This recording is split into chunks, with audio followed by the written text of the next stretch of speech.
Over to you, Virginia. Well, good evening, everyone, and welcome to the session that hopefully is going to illuminate the position of the sponsor role when it comes to starting new clubs in our district, and what a key role that is as we move forward and grow our district in the years to come. We are very fortunate enough tonight to have a remarkable guest speaker. Talmud is from Karachi, Pakistan. And what an amazing man it has been in getting to know this gentleman. Tahal bin Hamad is a DTM.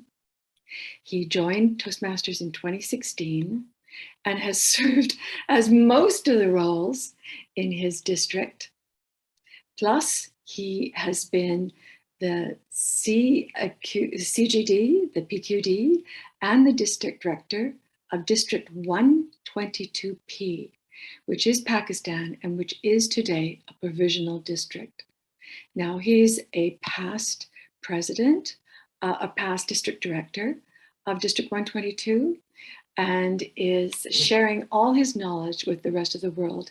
He has been very successful, particularly since 2019, when he started taking active roles in expanding his district, which was at that time undistricted, but aiming to become a real district and trying to provide the world headquarters with the rationale to allow Pakistan, which is, by the way, the 5th most populous country in the world, to become an official district. So one of the things that Talmud has done, just to give you a rough idea of this gentleman, he was involved with, primarily helped with, beginning 18 clubs during those COVID years, and personally involved with bringing 150 new members in. So he has got a remarkable accomplishment behind him, apart from going through all the leadership positions and now turning around and being a remarkable mentor to the rest of the world.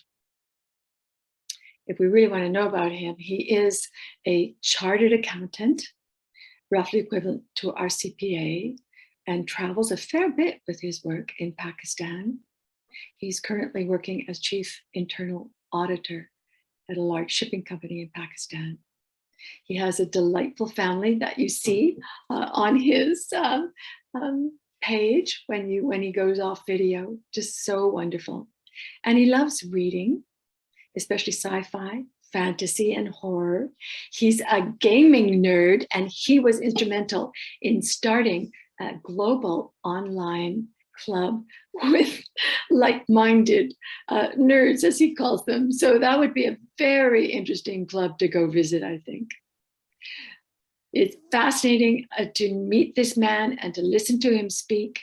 And I am ever so pleased tonight to be able to present him as our speaker, as he talks about the guidelines and the basic foundation of becoming a sponsor, but then adds that flavor of knowledge and wisdom of his own perspective. So Dorothy, if we might have Talmud's video run, please. And I'd just like to confirm, can everyone see the video now? And if you put it in full screen on your laptop or whatever you're viewing from, then you'll get the whole picture. And I can't see you, so could you, Virginia, could you verbally tell me everyone can see the image all right?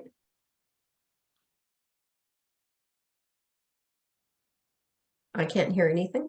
You must be muted. Sorry, I am muted. Can everybody just raise their hand if they can see the video? Yes, we Lovely. can. Okay, here we go.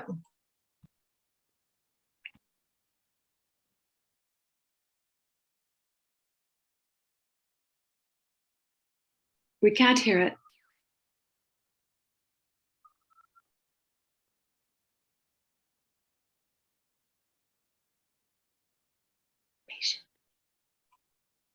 My apologies, that was entirely my fault. I forgot to turn on share the sound.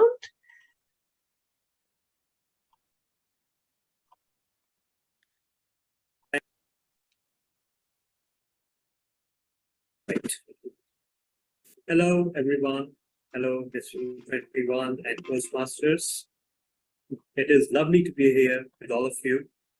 Today, we are going to learn about sponsoring new clubs. My name is Salah bin Hamid. I am a distinguished Toastmaster. I'm the immediate past district director of District 122, which is a provisional district now. Why you should listen to me, and why do I say what I say, and why does it matter? In my 6 years as Toastmaster, I have managed to sponsor or help establish more than 18 clubs. And I have personally sponsored 150 plus members and brought them into the fold of Toastmasters. And this brings me to the ultimate reward of sponsoring a club or even sponsoring a member.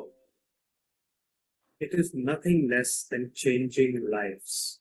And ultimately, all the things that come as a result of sponsoring a new club pale in comparison to the difference that you've made to the people around you. Because remember, each and every one of us is in a club. That club was sponsored by someone. Imagine if that club was not sponsored by anyone. Perhaps we would have been someplace else. We would not have been talking to each other like this. Sponsoring a club goes way, way, way beyond filling up the documents. So today, I hope to share my experiences in Toastmasters. The beauty of Toastmasters is that the learning is always two-way. And I expect to learn as much from all of you as perhaps you would learn from my experiences. The world is so unpredictable. None of us can pretend that we are masters of anything. All we can do is just share our experiences, try new things, and see what works. Ultimately, something will. So starting with the whole concept of sponsorship, I like to think that sponsoring a club is akin to laying the foundation of a building. Without foundations, the building cannot exist. But once the foundations are laid, maybe it's time to hand over the charge to the mentors to continue building, and perhaps to the executive committee to maintain that building and to keep it new and shiny and exciting year after year after year. And sometimes the building may fall into disrepair. It may be lashed by rain, or maybe suffers an incident, or it gets flooded. Then it will need to be renovated, and that's where club coaches come in. So there is always hope for every club. You just need to know which technique to apply. So starting with my presentation, the first question that you must ask yourself as a club sponsor is, what is your why? Why do you want to establish a club? This is very important because over the past 2-3 years, it's become a cliche, but it holds true. The world has changed drastically. 3 years ago, before COVID, clubs used to exist either through geography or demographics, or maybe specific to a profession or an organization or a college. Thanks to this whole online revolution and Toastmasters finally recognizing online clubs as full-fledged clubs, all that has changed. Now each and every club, which is either online or hybrid or even in person, it is competing with 1,000 other clubs which are meeting right now. Think about that. Previously, it was easy to establish a club where there was no club. right? You could establish a club in your city or in your area of the city and name it as such. For example, my home club, Karachi Toastmasters Club, was established because there was no previous club in Karachi. And the first club that's usually established in a city is named after that city and holds a special place in that city too. But imagine now, what if I want to establish or sponsor a club right now?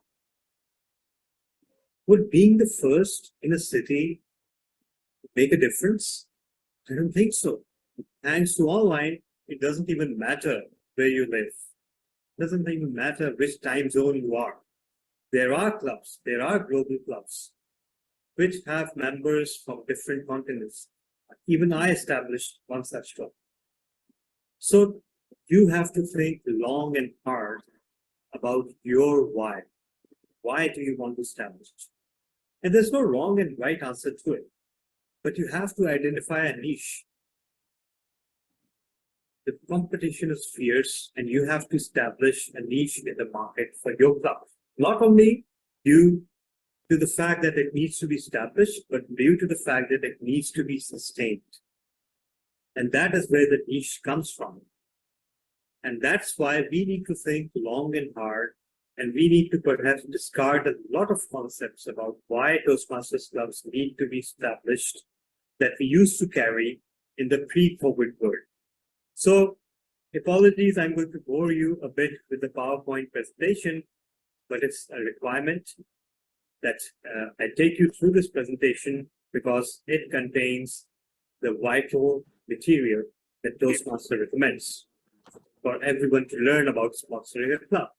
So it's good to learn the basics, but I have added my own experiences to this slideshow, and I will be mentioning those experiences as we go along.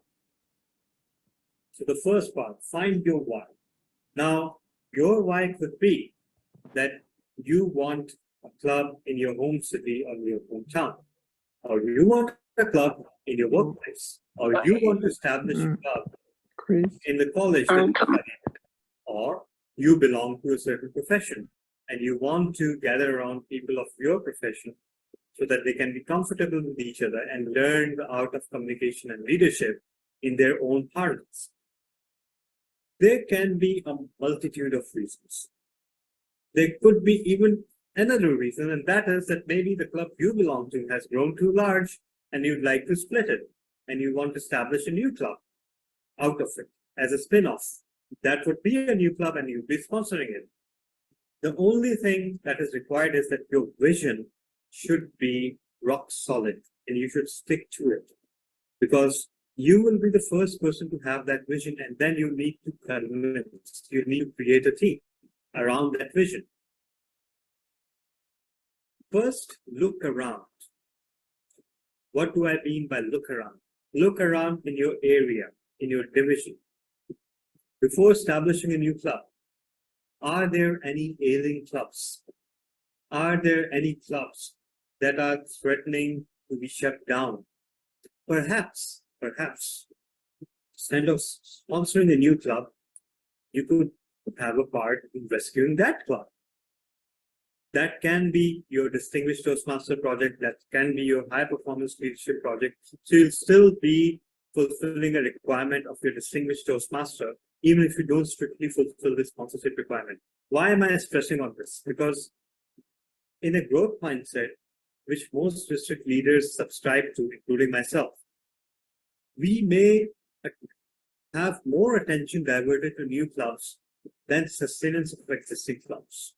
And oftentimes the sustenance falls down to the club leaders themselves, because everybody is so occupied with building new clubs that they don't have the time or attention or energy or resources to look towards a club that are starting to falter. So consult your area director, look at your dashboard and see if there's a club that needs rescuing. If it does, then perhaps you would be better off rescuing that club instead of adding a new club, because adding a new club on top of an area that already has sick clubs or ailing clubs, that will just add administrative burden and God forbid, if that club closes down, your area, your division, your district will not be better, because they will gain one club, but they will lose one club. And the loss of a club, trust me, ladies and gentlemen, is like losing a loved one. Each and every lost club strikes like casualty of war to a district leader. And that is why it is far more tragic, because it's not just a number getting reduced from your dashboard. It is the perishing of all the effort and the love and the labor that went into establishing that club. And what's more, if a club dies, that's not exactly encouraging for the people who are trying to establish new clubs. So first, if there's an ailing club in your area, in your division, in your district, consider taking that over. Consider coaching it to prosperity and growth, because that will give you new insights. And even based on those new insights, perhaps in the future, you're able to sponsor not one, but several new clubs. One of those insights I chanced upon, and I've already shared that with you. Today, it's much more important than ever to have your reason for establishing a club. I will come to that later as well. Secondly, how should you scout for sponsors? Because we all know that every club has at least 2 sponsors. It should be someone who believes in your vision, simply speak. If you're a district leader or area leader or a club leader, and you want to have a club established, you have identified a niche, but you don't have the time or the resources to carry that forward yourself, you may look for other sponsors. The only condition is those sponsors should believe in your vision. And when you're scouting for sponsors, perhaps it would be good if you can ensure that some criteria are fulfilled. For example, first of all, they should have a history of consistency. They should have a history of sticking to their commitments. They should be serious towards working towards distinguished Toastmasters. So if they're serious enough, they will do everything and anything to have that club sponsored, right? Or if they're new Toastmasters, if you can't really see a distinguished Toastmaster in the near future, they should be passionate, because there's one possible benefit of being a club sponsor, and that is that once the club is online, maybe the sponsors or even the mentors, they can become the executive committee members. So again, that's also an attraction that may prove attractive to someone, that, if I can get to be president, then maybe it's worth establishing a club. But remember, that is good for motivation for a sponsor, but that should not be the whole reason for a sponsor. Moving on, how can you sell the idea of sponsorship? Now, this gets very interesting here, because in order to become a distinguished Toastmaster, you need to have served 1 year as a club leader, right? You need to have served 1 year as a district leader and have a club sponsor, mentor, or coach credit, right? And then you should have completed 2 paths, right? And you should have completed the Distinguished Toastmaster project. So if someone establishes a club, they can potentially fulfill the club leadership requirement, right? Club sponsor and mentor requirement, and they can potentially even fulfill the Distinguished Toastmaster project. So that is 3 requirements that they can complete. And as a bonus, 1 club will be added to the area, division, district, and everyone will benefit from it. So if someone is really interested in doing Distinguished Toastmaster, you can very easily tell them that if you can establish a new club, you can become its club officer, you can become its sponsor and mentor. And other than that, you'll just need to serve district leadership for 1 year and completing 2 pathways. So this is one way to attract club sponsors, how to scout for club sponsors. Now, what is in it for a club sponsor other than all the leadership credits that they will get? The first is learning. Everything you do in Toastmasters includes learning, and that should be the primary motivation. Yes, there are other benefits. There are awards, there are titles, there are certificates, and there is recognition. But that should come as a bonus to personal development. Because ultimately, if you don't have personal development as your primary goal, and I'm saying that very responsibly, you won't be able to follow the values of integrity, respect, service, and excellence to the letter. Ultimately, it should come down to your personal growth and the drive to serve others. So, enhance your leadership skills, develop project management proficiency, and that is something we all need. I remember that before joining Toastmasters, I used to suck at project management. I did not know about the tools. I did not know about Venn diagrams, time trackers, and I used to forget a lot of things in my professional and personal life. Ever since I joined Toastmasters, it made me so busy that I had to find a way. I had to evolve out of that state of disorganization. And the first thing I learned was the use of tools like Google Calendar and Google Tasks and Microsoft To Do and other task management tools. So this is what Toastmasters does, and especially if you're going to sponsor a club, you will need project management proficiency, because when you're pitching a club to a party which is interested in sponsoring a club, it may be a corporate, it may be a college, it may be a community. You will need to show them a plan, and that plan will only come when you have thought it through. So you've prepared an elaborate timeline for everything, what is supposed to happen, when it is supposed to happen, and who's supposed to do it. If you give a corporate that plan, trust me, they will buy it hook, line, and sinker, because corporates especially love presentations. They love timelines, they love diagrams, and that is how you need to pitch to corporates. Expand your marketing expertise, and that is also another very interesting thing. When I became the president of my home club, I had not inducted a single member till then into Toastmasters. And I told the nomination committee that, you guys are nominating me, but I have absolutely no marketing experience. I have no marketing skills. I am a chartered accountant, by the way. So I'm a risk management professional. It's broadly equivalent to CPA in USA and Canada. And you know that we are not specialists in marketing.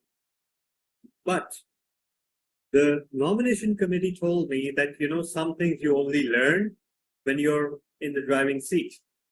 And when I joined as president, when I started my term, we were at 28 members, and we finished the year at 79 members. Yes, you heard that correctly. A person who had not inducted a single member into Toastmasters, through me and through the other members of my team, by the grace of God, we were able to induct 51 members in a year. And that all came down to marketing, but not of the normal kind, because normally the marketing is taken to be the art of exaggeration, the art of lying about your product to make it more attractive. In Toastmasters, you don't have to do it. You are a product of Toastmasters. You're standing before a potential sponsor or a potential host of a club, and you are all the evidence that they need. Whenever I pitch Toastmasters to any person, either as a member or as a club sponsor, I don't run this PowerPoint before them, or I don't run any other Toastmasters slideshow before them. Instead, I talk to them for 5 to 10 minutes.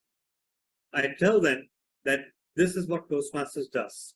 This is what you learn from Toastmasters. These are the competencies. This is how your life improves. This is how you become a servant leader. This is how you become a conduit to service of humanity, no less, if you take it seriously. And in the process, you gain so much. You have people working for you, working with you without any return except for their love of you as Toastmaster. You have learning opportunities. You can learn from lawyers, you can learn from judges, you can learn from doctors, you can learn from accountants. They will offer you their expertise and advice for free because they're Toastmasters. You can go to any city in the world, and if you don't know anyone there, you just need to look for the nearest Toastmasters club and they will welcome you like family. And you know what? I can say that with conviction because I've experienced all of that. So I don't need to market. I just need to be myself. And hopefully, fingers crossed, if they do like what they're hearing in 5 to 10 minutes, then I can ask them that, okay, if you like the way I speak, this has been because of Toastmasters. And any Toastmaster knows there comes a point in their Toastmaster journey. It certainly came from me, for my colleagues. It can come in 3 months. It can come in 3 years. Somebody somewhere, whether in your workplace or from among your friends, they will stop you while you're speaking and they say, you didn't used to speak like this before. Where have you learned to speak like that? And trust me, that is when you know that you're getting something. So this, fellow Toastmasters, this is what you market. You don't need any fancy slides. You don't even need the 300 competencies. The advertisement is you. The advertisement is your community. The advertisement is the club that you will ask potential sponsors to attend. So you will find, as a result of the sponsorship process, that there are so many ways you can market those sponsors, and all of them are the truth. That is beauty. So in this session, of course, you will learn about the sponsor's duties. Some of that we've already covered. We learned how to cultivate a corporate club, and that is one elusive mistress, the successful corporate club. It can be a real challenge.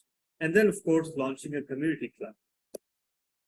Feed their enthusiasm and complete the charter and plan the presentation.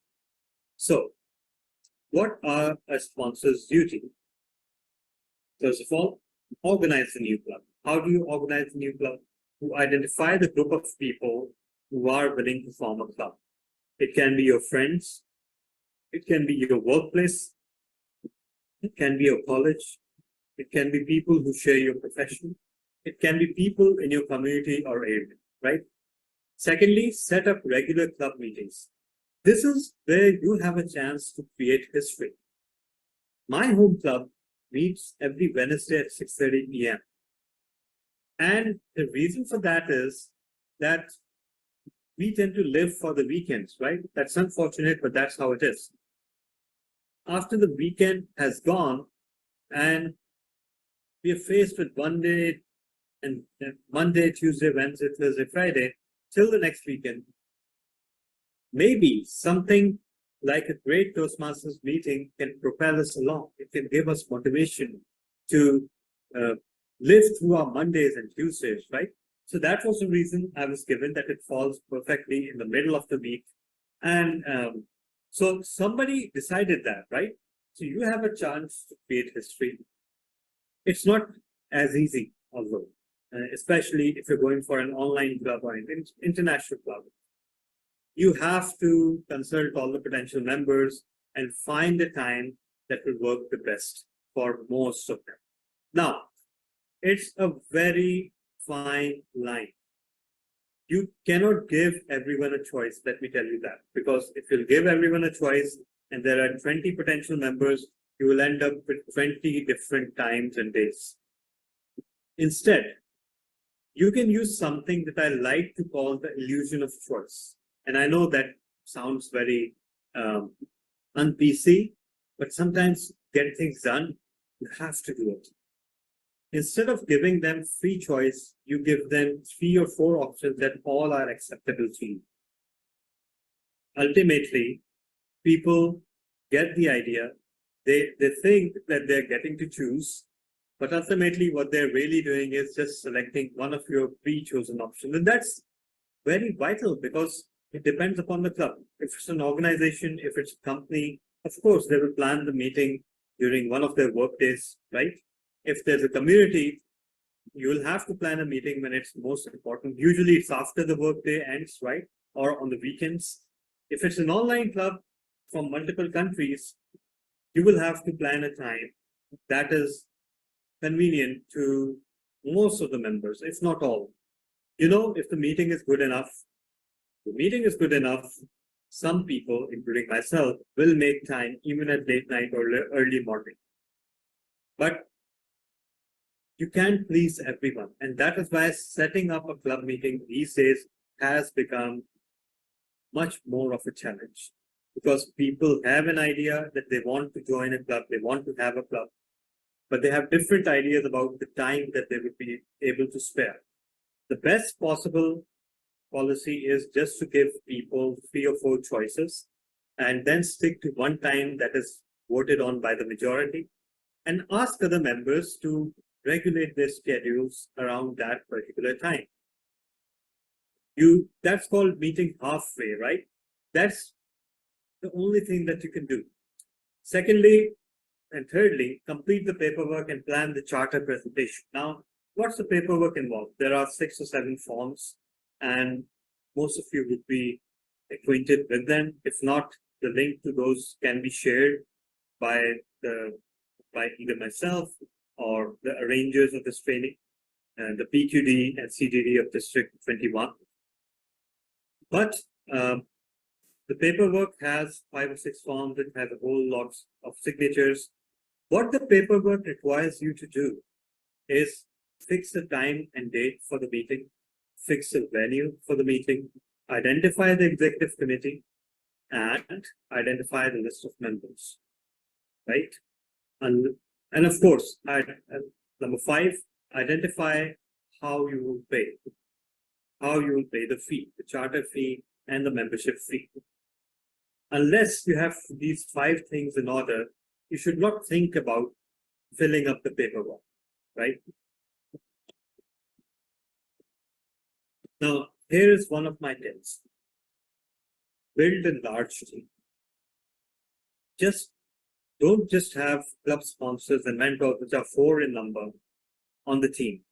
Get other senior Toastmasters as well. Just ask them that, we are trying to establish this club and we need your support and expertise. If you have a largest team, it will benefit you a lot because it will bring a whole lot of experience to the table, right?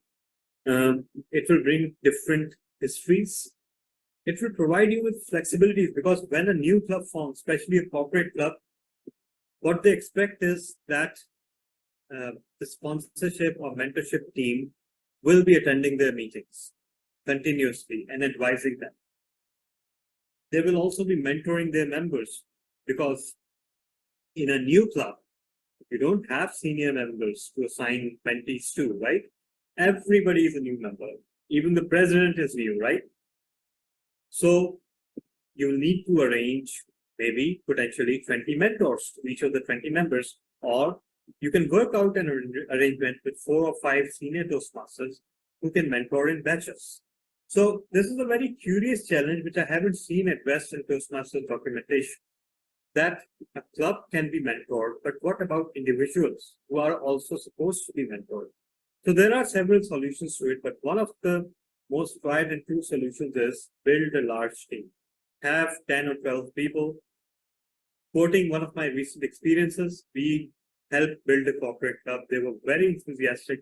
The problem is their meetings are scheduled for every Wednesday, 3 to 5:30 p.m. Because obviously they want their employees to attend the meetings. But we all have day jobs, right? Or we all have our things to do. So it's not possible for the sponsors or mentors to join the meeting every time. So What we do is we float the announcement in the larger group, and anybody who can make themselves available does make themselves available, right? So we have at least one or two people from the club launch team. I call it a club launch team. You can name it any way you want. So it includes the mentors, it includes the sponsors, it includes the key contact person from the organization or the community that is forming the club, right? And it includes 4 or 5 other Toastmasters who are willing to contribute. So it's a pool where you can draw from, and depending upon their ability. The beauty of this is that for every meeting, there's always someone available to oversee that meeting. And corporates value that a lot. We'll come to corporate clubs later, but one thing they always ask you is, okay, who's the trainer? And we have a hard time selling the idea to them that, you won't be depending on any trainers. We will provide you with initial guidance, but then ultimately the beauty of the system is that you will become self-sustaining. And corporates sometimes do not buy that idea because they're fond of paying huge sums of money to brand name trainers to conduct motivational speaking sessions so that they can have nice photo sessions and they can demonstrate to the HR committee and the board that, we spent this much money with this fancy trainer and we expected this much public image mileage and everything. So this is a hard idea to sell to conventional HR functions, right? Anyhow, there are quite a few types of clubs, and especially in the post-COVID world. First of all, there's a corporate club, and Toastmaster believes that the real growth is in corporate clubs. Then there's a community club. Then there's the advanced club, and advanced clubs are usually clubs that have a different flavor of meeting. It is supposed to be only for experienced Toastmasters who are willing to delve even deeper into the art of speaking and evaluations. And then there's a specialty club. And in the post-COVID world, there's a very interesting new phenomenon, and that is themed clubs. Obviously, themed clubs have been around for forever. It's not a new idea. But remember the scenario I presented to you earlier in the session. You need to have a reason to exist. It is no longer enough for you to be situated somewhere in your area and there are no other Toastmasters club. Because as long as there is internet, you can join any old club in the world, right? So first of all, corporate clubs, we discussed briefly about them. Corporate clubs are clubs that are sponsored or hosted by companies, and they make it part of their training programs. What they're looking for from Toastmasters is for it to result in tangible benefits in terms of skills to their employees. So they're much more serious, much more closely monitored, and potentially much more consistent. Although it is equally easy for a corporate to lose their enthusiasm after the first 3-4 months, because most of them are expecting instantaneous results, and we keep telling them that, it's a continuous program, there's no limit to learning, and the results are directly proportional to the time and effort your employees put in the program. It will not happen by magic. It's not like a pill that you can swallow and overnight you develop communication and leadership skills. No, this is not the matrix. This is the real world. Secondly, there are the community clubs, and more often than not, these are the most consistent, most self-sustained and best performing clubs because they're powered not by a corporate need, they're powered by passion. The passion of a community to be together, to meet each other every week or every fortnight, and to learn together. So community clubs usually are the clubs that are formed around geography. Maybe a specific area of a city, a specific city, a village, somewhere where there's no Toastmasters club. Usually community clubs are formed there. There are some clubs which are formed by organizations but then they're opened up and they also take the form of a community club. For example, in my country, there's a host of clubs that's hosted by Institute of Chartered Accountants of Pakistan, my alma mater, and the body that awarded me the Chartered Accountancy certification. They're hosting 6 or 7 clubs in Pakistan. And what they've decided is that 50% of their membership will be accountants, but 50% could be anyone. So that provides them with a good balance of sustainability and also variety in their meetings.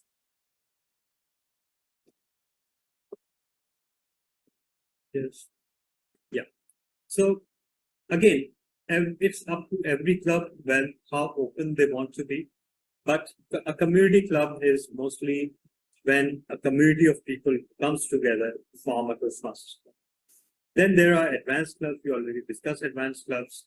I believe at this point in time, we can just move ahead and just say that advanced clubs are clubs oriented at existing Toastmasters who want to be part of another club that provides a more advanced level of learning. So if there's an appetite for an advanced club, even if you're in your home club, that can be a good option. So give me a second. Yeah. Then we come to the specialty clubs, which can be a college club. And trust me, at least in my country, I have seen the most hunger for Toastmasters in colleges. Because these are the guys who are about to step into practical life. And they realize very rightly that if they have Toastmasters on their back, right from the moment they hit and they go out into the world, there will be nothing like it. Even today, at 44 years of age, having been in Toastmasters for 6 or 7 years, having been district leader and club leader and everything, even so, I regret that. Why did not I discover Toastmasters when my home club was founded? Why didn't I join it in 2000? Because it's not just about designations, it's about accumulated learning, right? So colleges have a huge appetite.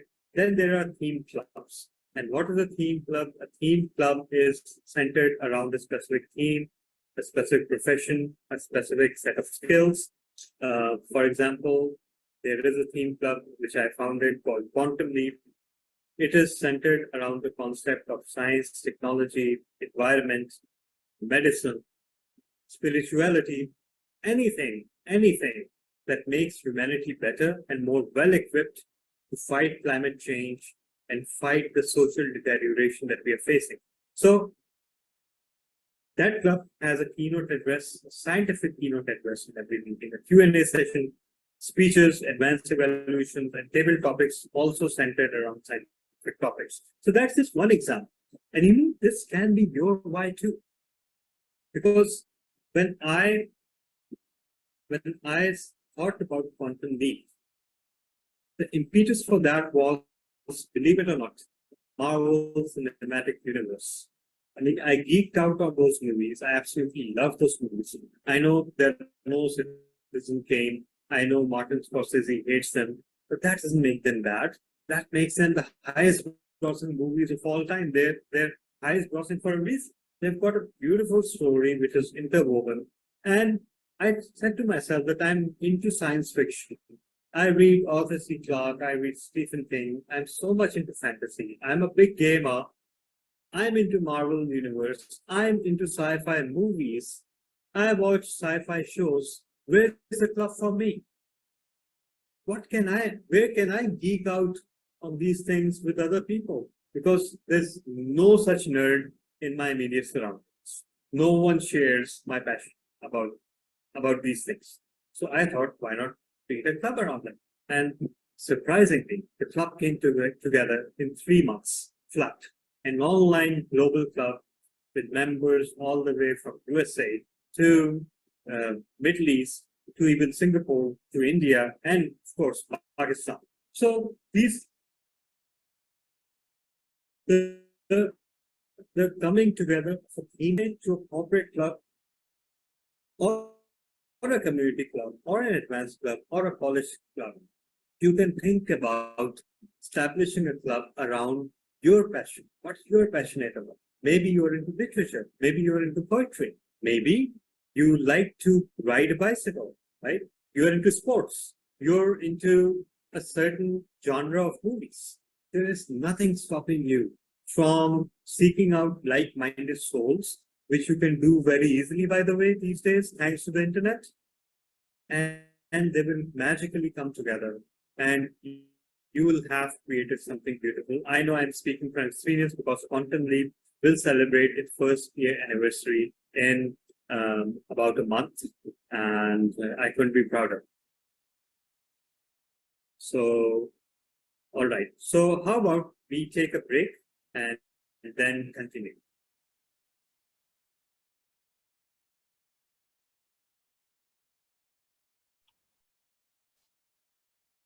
Hey, everyone.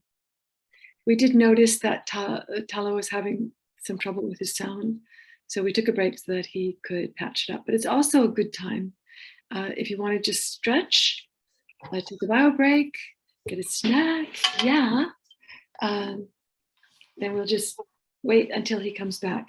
In the next piece, he's going to reference the new club info kit, which we have lots of information on.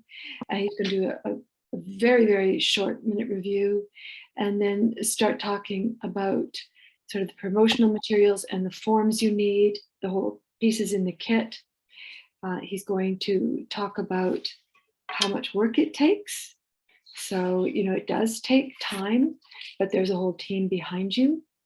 And then he's also going to, talk about demo meetings, what you do before and after a demo meeting, all those kind of steps to chartering. Now, in every district, sometimes things are slightly different, but basically he's on target. And so we can talk about perhaps some of the differences that D21 has, but basically everything he says is quite online with what we do. Maybe some of the pieces in a demo meeting, because we keep them quite short. And we also don't often call, certainly for corporate clubs, we call them info sessions. So we don't speak about demo meetings. With corporate clubs, there's a slightly different nomenclature that we use, which is an interesting learning path. And for those of you who've worked with corporate clubs, you have a pretty good idea of what that's all about. So once we all get back, then I think we're pretty much here. Dorothy, everybody ready? Just give me a moment. Oh, sure, no worries at all. Does anybody have any burning questions right now that we can think about so that we can address them later? He's pretty clear, isn't he? Yeah, no, so far so good. It's quite clear and easy to follow. Yeah. Would be great if we could have interaction, but that would also mean that the meeting would go that much longer because Q&A during he's presenting all the information, so we just all get it that way. Otherwise, you're back and forth. And well, and please remember that if you have anything pressing or something that comes up in your mind, write it down, because we are going to stay for Q&A, and we can certainly address anything that you're unsure about. So make sure you've stood up, stretched your legs, moved your body, visited any particular room in the house that you want to. Michael, did you have something? Yeah, please forgive me. I'm going to have to actually leave in 5 minutes. I have an executive meeting with my home club at 8 o'clock tonight. But this is on recording, right? I can catch this again? Yes. Awesome. I will see you guys next week again. It's going to be absolutely awesome. I'm really enjoying this. And what a thrill to be able to build ourselves up by learning what we can to establish clubs, because I've already got one in mind. It's going to be a lot of fun. I'm looking for. Yeah, it's a key piece of your DTM.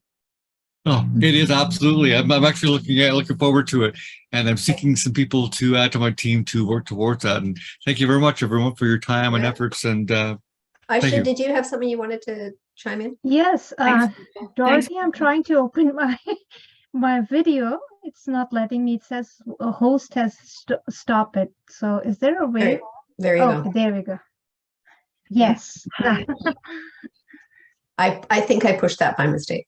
Okay, if we're ready to go, I will start again. And Aisha, if you have a question, we've only got No, let's hear I about- don't think I No, have you're good. questions. Okay, We'll so answer here we go. burning questions. We will answer burning questions afterwards. Mhm.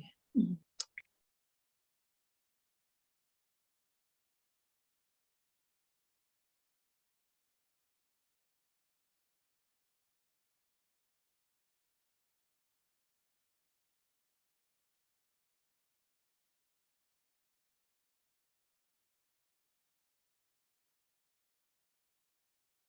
All right.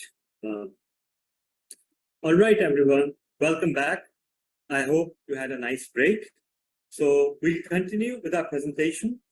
We have so far discussed what should be the impetus, the motivation of establishing or sponsoring a club. What do you need before embarking on the mission to build a club? Why you should build a club? And what kind of tools do you need? Now we will focus a bit on corporate clubs because, as I mentioned before, that can be the most challenging type of club to establish and sustain.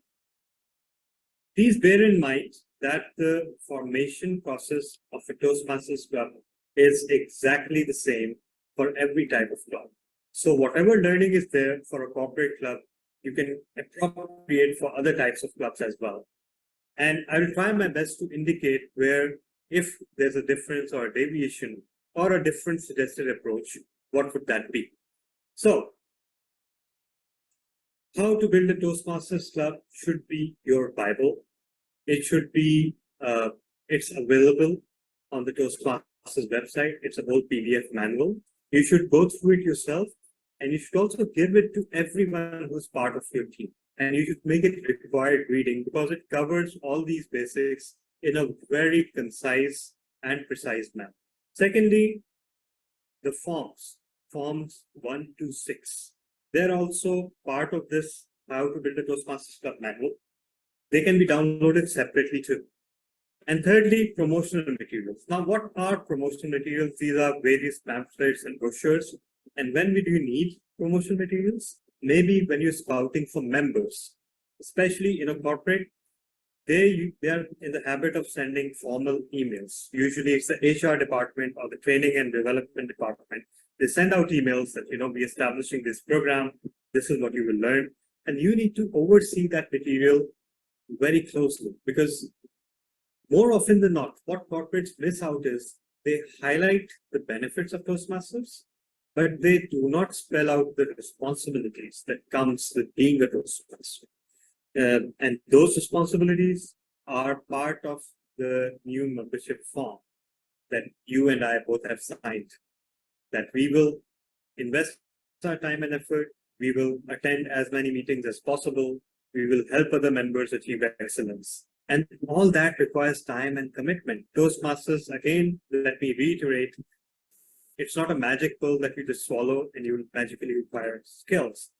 You have to learn, and then you have to give, and then you have to take, you have to interact, you have to spend hours crafting speeches, reviewing them, practicing before the mirror, recording them, recording yourself before the mirror, reviewing your videos, consulting your mentor, and then after you've delivered the speech, consulting your evaluator if you need certain points clarified. And in addition to that, you have to read the Toastmasters material that are part of Pathways. So it's a whole lot of work.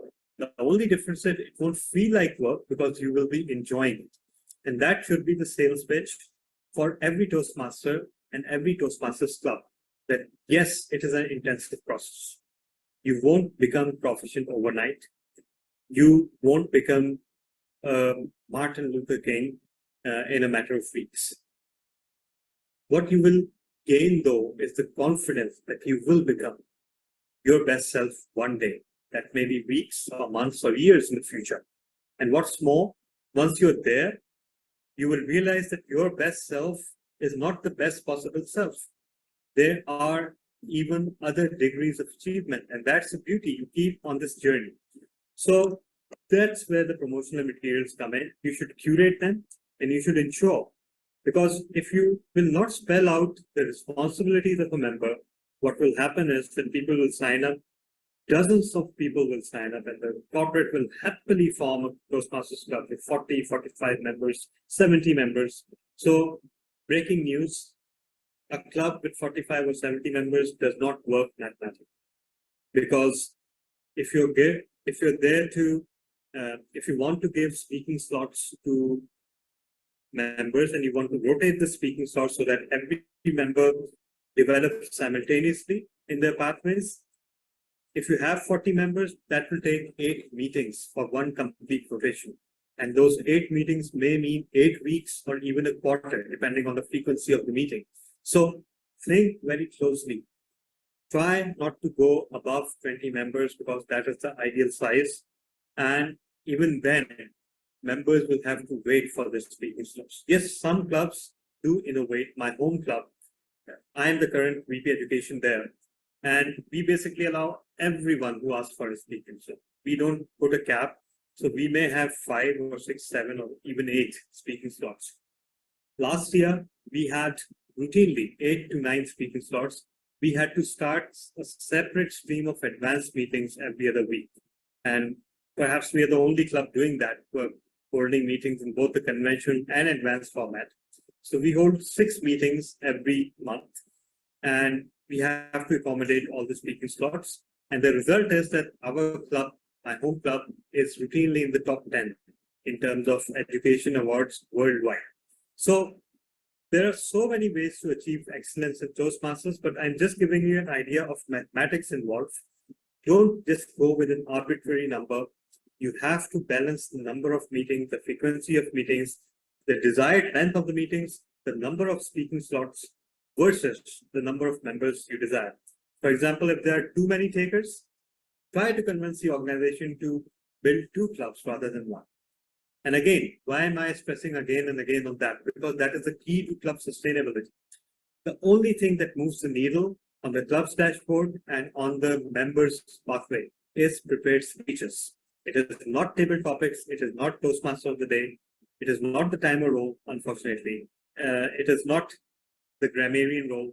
It is the prepared speeches. So in order for a club to achieve excellence, in order for a member to grow, they need prepared speeches, and they need to emphasize on the prepared speeches. And your whole schedule, your whole duration, your whole agenda should revolve around prepared speeches. So this is true for every Toastmasters club, not just corporate clubs. Every club needs 2 sponsors, of course, that will be coming shortly from all of you who are listening here. It needs 2 mentors, and we'll discuss mentorship sometime in the future. But mentorship is taking the club through its first 6 months. So to use an overused metaphor, you are maybe the midwife to a brand new baby, and the mentor is maybe the caretaker or the babysitter for the first 6 to 8 months or for a few years. So then, of course, you have to take the district director and the club growth director in the loop. In our district, what we do is that every new club is announced by the club growth director. So that brings a real sense of unity and belonging. It also makes the club growth director feel important, and it brings the whole community together. So for example, if a club needs support from another city or another area, they can log in online and provide their support. So maybe that's one thing that can be done. And other Toastmasters and district leaders. So this is your team. I'm not sure if district director and CGD should be part of the club launch team. If they desire to be a part of that, go ahead. But normally they're not part of the team because they have a whole lot of other administrative duties. But 2 sponsors, 2 mentors, and other Toastmasters, and maybe past district leaders or current district leaders, they will form a pool from which you can draw from. Now, identify your target, your company size, location, and revenue.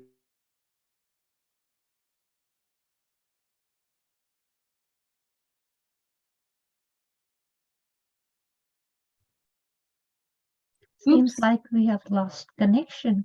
Yes. I'm not sure why. Is Dorothy with us? Did she make one of us a co-host? Why am I No. emphasizing that? There she is. Did I do something wrong? We lost a connection. Okay. You know what you might do is make me a co-host. Okay, just give me 1 sec here.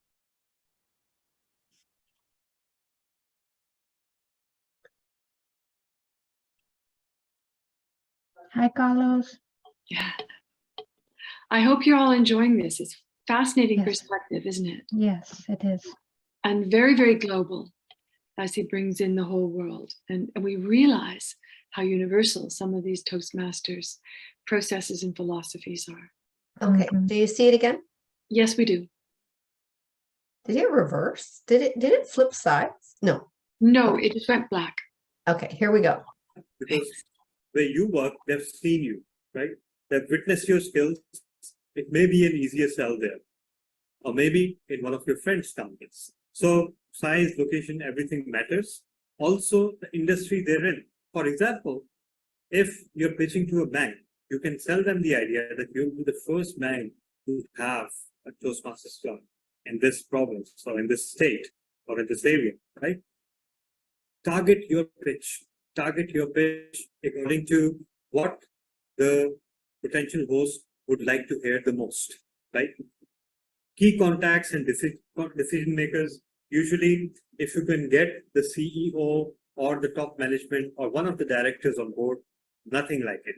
At the very least, head of HR or head of training or whoever is looking after that function should be part of the launch team, not just sign off on things, approve the memberships and everything, but be part of the launch process. This is very important, trust me.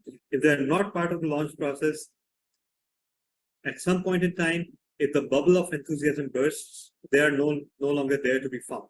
You know how HR people are, right? When you're after them, they're nowhere to be found. So they need to be part. And ideally, they need to be part of the club. They need to be a member. And ideally, again, even more ideally, they need to be one of the executive committee members, one of the key decision makers.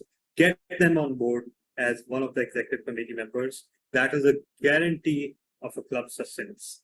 Other company information and recent news articles. So what this information will give you is what that company actually needs. So when you meet with a training person or an HR person in a company, they will bombard you with a host of jargon, right? That, we want these competencies and we want skill development and we want harmony and we want synergy and all. If you've researched about that company, you can tell them exactly why they need Toastmasters. There's always a case for Toastmasters, just for different reasons. For example, if the company is suffering a large turnover of employees, maybe the employees are not happy with the opportunities for professional growth that the company is providing. So this can be one way to fix that, to build association.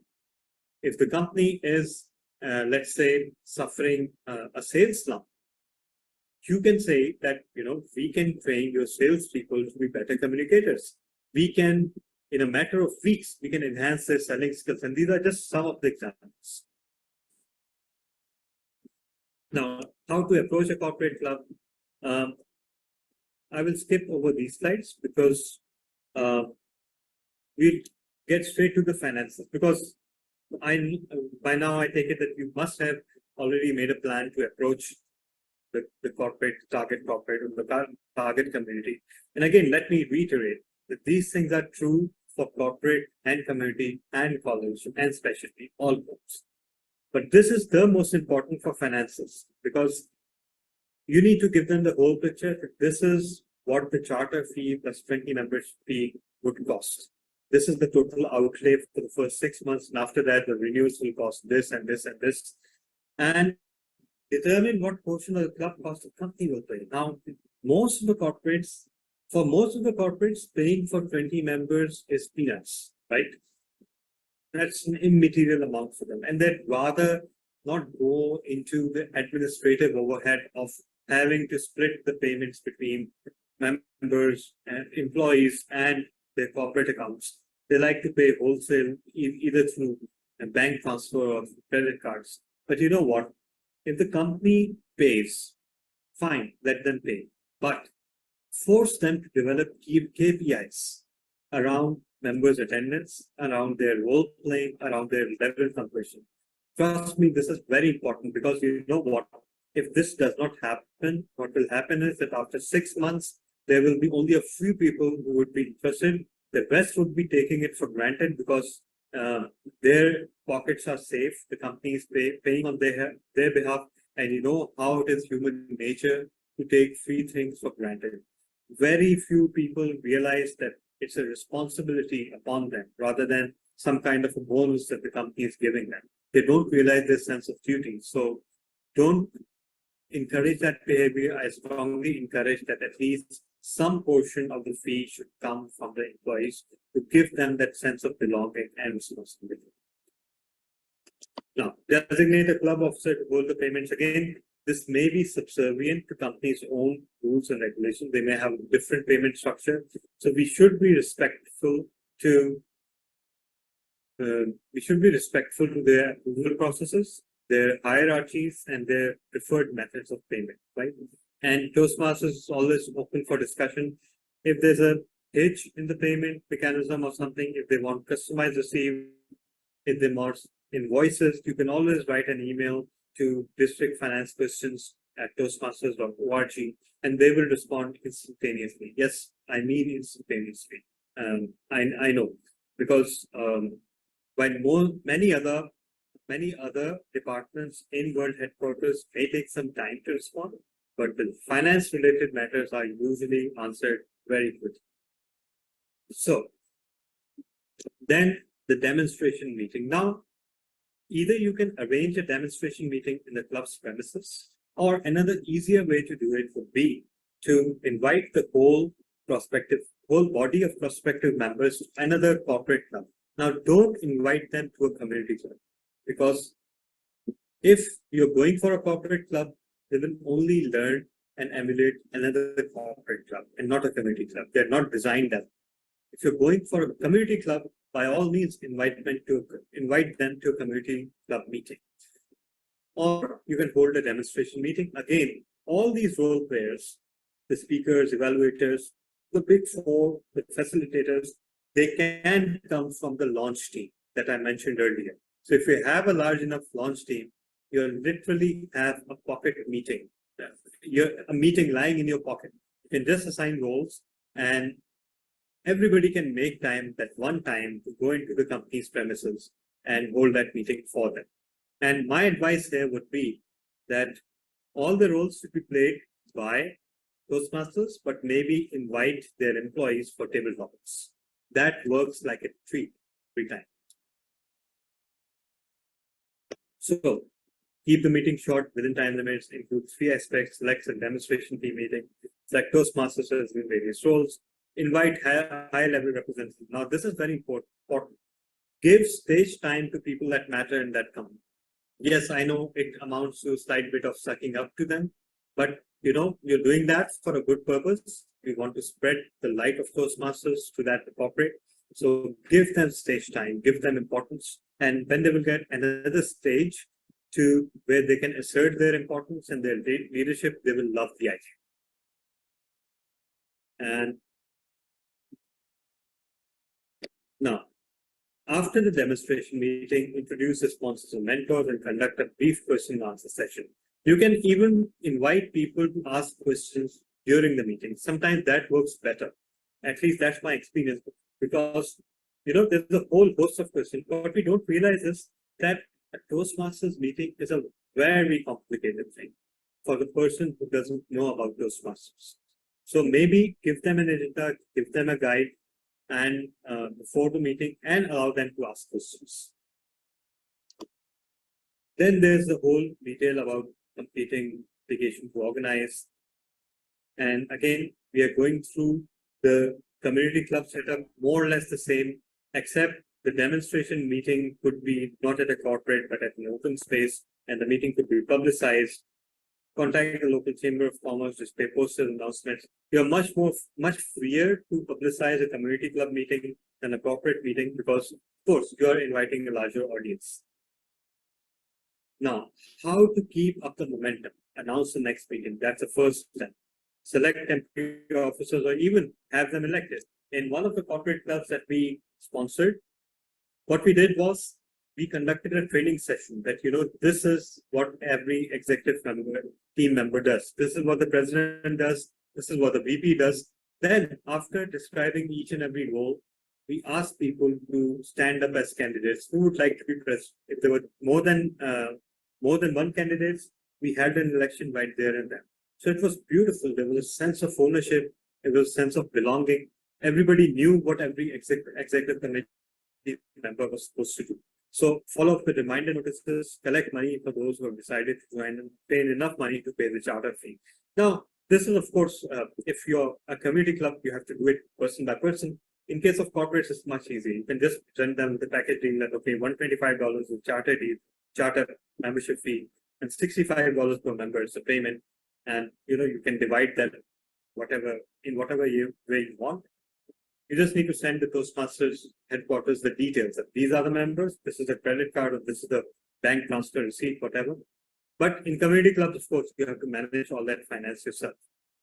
And conclude with recognition. Of course, everybody can use some recognition. So if somebody has helped in organizing a meeting, sponsoring the club, in being part of the team, you can award them special certificates.